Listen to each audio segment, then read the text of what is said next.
You mentioned Penrith before. This is one that you wanted to bring up. So I'm going to throw to you. Simple question. Penrith, is it over?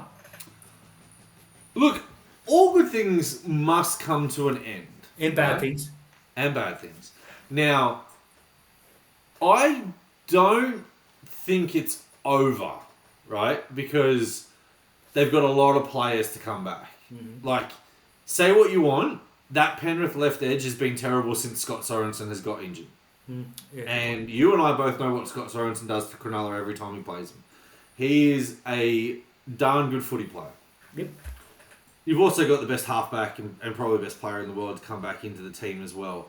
But you're starting to see the attrition. Like, people love to show that graphic of the minor premiership and how many, minor premiers we've had in the last couple of years and how many premiers we've had in the last couple of years. And, from 14, 15 and 16 we had 3 premiers, and from 17 to 23 we've only had 3 premiers, right?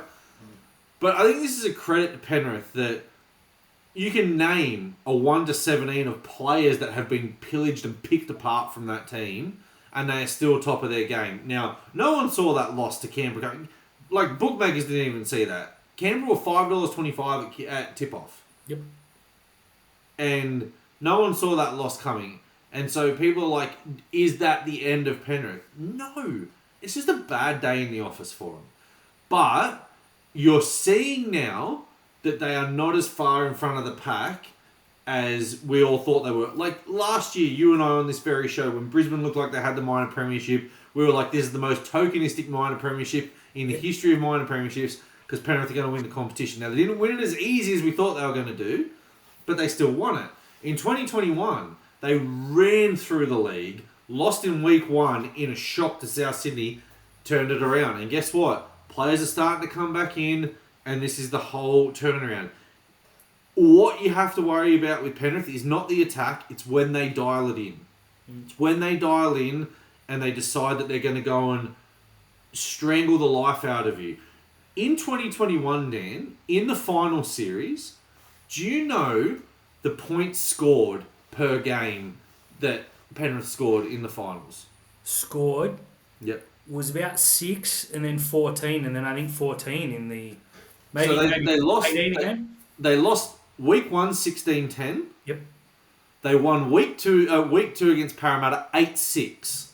Yeah, that's right. I remember that game. They won week 3 against Penrith 10-6. And they won the grand final 14-12. Yep. There you go. So if they want to, they will stop you from scoring points. Yeah, look, that's where them and the Roosters, it's huge opposites. It's not over, but they're back to the pack. Yes, you're right. Anyone who's writing Penrith off is either a lot braver or a lot stupider than us. The only way I can see them not making at least the prelim is if they drop back to 5th. Because they're playing South this week. They're going to run through South Sydney. But in the last game, Look, Nathan Cleary's going to come back, but he's not going to be 100%. That's pretty much clear. They've said, he'll be back for finals, whether that's week 1 or 2. A half-fit Nathan Cleary. We saw Cooper Cronk in a grand final. He was at 10%. He just being there helps so much. If they drop back to 5th, if the Bulldogs can overcome them this week, if they have a horror loss to South or something happens. Because, look, Brad Schneider's probably the one player who hasn't come into Penrith and lit the competition up. He's been okay. He's not been bad. I don't want to rubbish the kid, but he's not been like every other player that's ever come through there in the past 5 years. So they've come back a little bit. And Jack Cole, the kid that I was certain was going to come back in this weekend's injured. Don't know how bad. I don't know if he's been named for New South Wales Cup, but if he has, he's probably going to miss this week anyways. You're seeing, look, young Kate McLean came up. He played quite well, but he's been dropped for Alamotti, who played quite well. You don't have Stephen Crichton, and you don't have one of the 55 May brothers. For obvious reasons, not saying there's any... They shouldn't be there. But you don't have them. So we're starting to see him come back just that little tiny bit. Any other club would have fallen apart 4 times by now. They're still in the top 4. I think they'll flog South and probably jump us on points differential, us being Cronulla, for those that don't know. We're 50 points ahead of them. They might put 70 on South. Who knows? Look, but they've got 2 weeks to make up the difference. It could happen. Maybe Cronulla throw it in against Manly. Who knows? So they're probably going to finish 3rd or 4th, at worst 4th.